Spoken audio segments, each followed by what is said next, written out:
呢個圖都可以好簡單講下嘅，咁即係譬如話咧即係點樣能夠做到一個以人為本咧？咁其實喂咁聽落好簡單啫，係嘛？其實想講咧係一啲都唔簡單嘅嚇，因為咧我好簡單理解下咧，由一個傳統嘅院舍嘅模式咧，轉成一個即係個全面化以人為本嘅模式咧，當中咧涉及到要改變嘅嘢其實好多。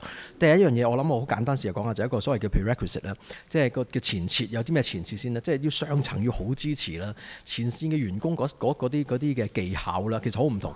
傳統嘅就係話喺醫院入邊可能好多即係可能護士同事，我自己本身係護士嚟嘅嚇，都會係可能我量血壓啊、睇生命指標啊、睇成績卡，但係呢一 set skill 其實唔係好應用到喺院舍嘅，因為佢唔使個個鐘頭都量血壓嘅嚇，反而佢要另外一 set skill 點樣同佢建立關係啦，點樣同佢改善個環境啦，點樣能夠令佢喺有限嘅健康入邊生活得好啲啦，呢啲係完全另一種嘅 skill set 嚟嘅。咁點樣訓練呢班人，使到呢班人或者請一班人或者在職培訓呢，使到佢能夠建立到。如果冇呢班團隊嘅人，其實好難嚇。咁第二樣嘢就係除咗講前設之外啦，就係嗰個 caring environment 我哋叫做嚇。咁個 caring environment 咧，其實亦都講緊呢嗰個以前傳統咧就係即係醫療模式咧，就係話我其實知道晒點為之做得最好嘅。咁我哋咧喺文獻入邊又好啊，喺我哋經驗又好，喺醫學或者喺衞生健康學嘅知識裏邊嚟講，點為之做得最好。但係咧，其實喺呢種模式嘅環境咧，係我哋用一種叫做 shared decision making 嘅，即係解共同嘅一種嘅 decision making 嚇，OK， 咁咧就意思就係其實我哋係好關注嗰位長者生活，其實佢想點啊嚇，所以唔係話我已經知道晒點樣去到判斷。咁同一時間呢樣嘢概念亦都應用喺整個管理層度啊，即係解可能係院長啦，或者係前線嘅同事啦，院長都未必完全知道晒前線應該點樣做㗎。咁有一種 shared decision 由上層啦到前線啦到患者咧，都一個所謂嘅一個叫 flatten 嘅 hierarchy 裏邊去到共同決定點為之做得最好，呢種就係一個係好重要咯。另外就係咧，好多時候嘅照顧環境咧，長者嘅生活咧，我哋都係好就啊嚇。我哋前線員工嘅方便，我舉一個例子，譬如沖涼你沖唔到涼，好簡單啫嘛。咁我咪整張床，我個高度去到我嗰度，咁我同你沖咯咁樣嚇。咁但係咧，其實如果係喺一啲以人為本嘅，其實我哋諗下，佢雖然佢唔能夠完全自己沖涼，但係佢可唔可以參與部分嘅沖涼咧？嚇，還是佢係一個物件嚟咁樣同你沖咧？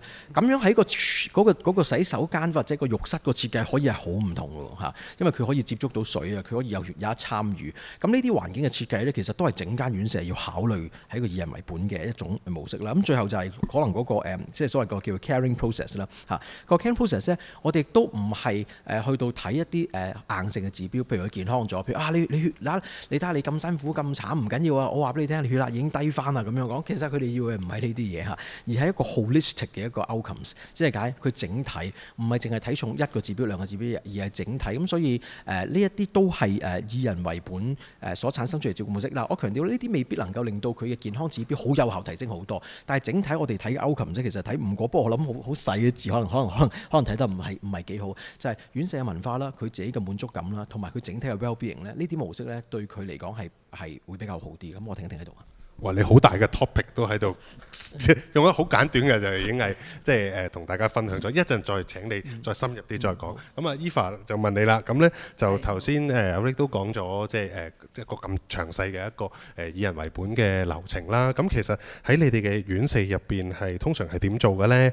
我都知道咧，社署其實都有要求，其實院友入住嘅時候咧，就為佢哋去定一個個人化嘅照顧計劃嘅。咁亦都係要定期去檢討啦。咁你哋機構點做嘅咧？或者係除咗跟住社署嘅規定之外，仲有咩額外係你哋會做到嘅咧？咁喂 testing 呢個咪可能真係爭少少。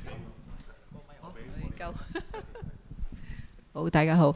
咁我喺呢度同大家分享下啦。咁其實喺我哋嘅院裏邊呢，其實喺個老人家真係申請入住我哋院舍嘅時候呢，我哋就會派一個真係專業嘅同事啦，咁護士或者係去上到去同老人家做一個好全面嘅評估嘅。咁喺呢個評估裏邊呢，包括佢嘅身體健康狀況啦，佢嗰個飲食進食同埋佢嘅營養啦，同埋佢嗰個自我照顧嘅能力，加上我哋都會評估一啲嘅風險，例如佢跌倒嘅風險啦，或者係皮膚即係呢個會受損嗰個風險喺當中嘅。咁呢啲我哋都會做一個好詳細評估，而我哋更加會重視嘅呢，就係嗰個長者佢嗰個個人嘅習慣、生活習慣同埋佢嘅喜好，我哋都會了解多少少呢，係老人家同家庭嗰個關係嚇，呢個都係好緊要。頭先阿 Rick 講到嗰個 social 嗰啲 interaction 係點樣樣，同埋都會了解下老人家同埋屋企人喺院舍入院舍個期望係點樣樣，即係佢嘅諗法嚇。因為呢個都好重要嘅，因為我哋有啲院舍其實大家都會覺得我入咗院舍係咪一定要長住喺院舍裏邊呢？其實可以唔係嘅，因為如果老人家真係好想佢復康到返屋企嘅話呢，係我哋可以係喺個照顧計劃裏邊點樣加強佢嗰個復康，令到佢可以返到屋企。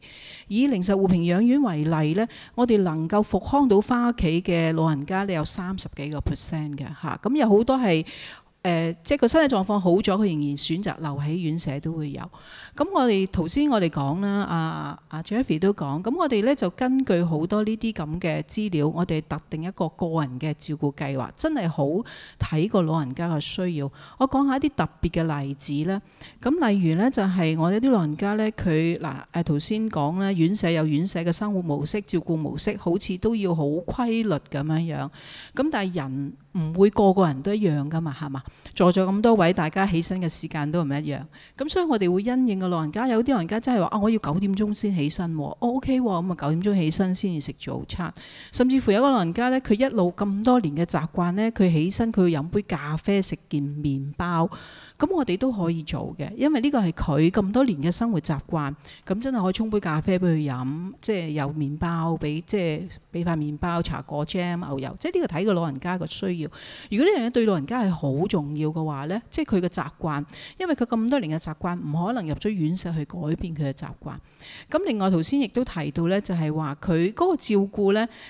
頭先提到阿 Rick 提到個照顧模式係點樣樣咧，或者我都可以同大家分享下啦。喺我哋院舍裏邊呢，如果能夠係我可以講呢，我哋係即係做到去魚翅訓練呢，我哋係100%同老人家做魚翅訓練嘅。咁因為我諗大家都覺得，即係老人家住院舍好多時好多困擾呢，就係洗手間嘅問題啦。佢點樣可以幫到自己去洗手間呢？咁我哋都添置咗好多嘅設施，頭先都睇到呢，就係一啲升高嘅廁板，甚至乎成個座廁可以升高，令到老人家呢係可以係好自如咁自己去洗手間。因為老人家去洗手間最辛苦係咩啊？係起身嗰一下。如果我哋將佢能夠嗰個高度係升到佢容易站起嚟嘅話呢，咁係當佢自己更加有信心，我自己能夠做得到。所以喺院舍裏邊呢，我諗最重要一樣嘢呢，就係點樣令到老人家佢有信心，呢啲嘢我做得到。因為好多時佢身體一定有一啲嘅缺損，先至可能需要入住到院舍。咁呢個都係好重要嘅一環咯。咁所以我哋嘅照顧計劃係好多嘅，即係好全面啦，同埋呢亦都係要睇佢嘅需要。頭先阿 Jeffrey 講有咩，我哋會多過社署嘅要求，我哋一定會多過社署嘅要求好多嘅。例如呢，我哋真係定期呢就講適應環境先啦。咁我哋呢社工同埋我哋有院牧呢，真係喺院友入住第一個星期之後呢，我哋都會去探訪嗰個即係長者，睇下佢個適應嗰個環境係點樣。頭先我都講呢，就係我哋去評估之後呢，我哋都要去諗下嗰個配搭啊，即係佢住邊間房同邊啲老人家嘅配搭，呢個對佢嘅適應都好緊要。大家知如果同房夾得到係開心好多嘛，係咪？咁呢個都會需要去做啦。咁同埋呢，我哋真係會開個案會議呢，係會邀請老人家啦，同埋佢所有嘅屋企人一齊同我哋各專業一齊呢去傾佢哋嘅需要係點樣樣，點樣去我哋調節我哋嗰個照顧嘅計劃喺當中。呢個都係好重要，喺老人家嘅參與同埋家人嘅參與都係好重要。我追問咗先啦，咁會唔會變咗人手嘅負擔會重咗好多呢？我代台下即係一聽到你咁講話咁全面，要做咁多嘢啦，咁會唔會要人手嘅負荷好重呢？係需要多啲嘅。咧頭先我講咧，即係魚翅訓練咁樣樣啦。咁但係咧，我哋點樣將我成日都有一個概念，可能喺度分享下。我點樣將一個復康嗰個概念，即係復康，我知道做復康治療啦。咁治療師做一個鐘、2個鐘咁樣樣。我點樣將呢個復康咧係灌入去日常照顧嗰個元素？呢個係好緊要嘅。例如我哋頭先講魚翅咁樣樣，咁點魚翅訓練呢？其實我哋一個人，我哋每日起身，我梗係要去洗手間啦，係咪？去完洗手間，刷牙洗面，食早餐。咁食完早餐之後，可能你要洗手間喎。咁其實喺我哋點樣將嗰個佢哋去洗手間嘅時候，即係每一次佢上落或者係食完飯之後，同佢去洗手間。咁呢個都係好定期嘅魚翅嚟嘅，即係將嗰個訓練啦。因為老啲老人家行得唔好，咁如果我扶住佢，同佢一齊行去洗手間，讓佢去即係魚翅嘅時候，呢個已經係佢個步行訓練加埋個魚翅訓練。我哋呢個好重要呢，人手呢，我相信呢喺在有院舍嘅同業都知道係最困難嘅。咁但係我哋可以點做呢？就係點樣將我哋呢啲嘅元素呢，喺呢個工作流程裏邊呢，係幫啲同事呢去理順佢，讓佢可以做得到嚇。咁所以呢，呢個係十分之重要一環。咁當然呢，就係一啲科技啦嚇，科技我哋稍後再講好嘛？好啊，多謝你帶入我哋嘅主題。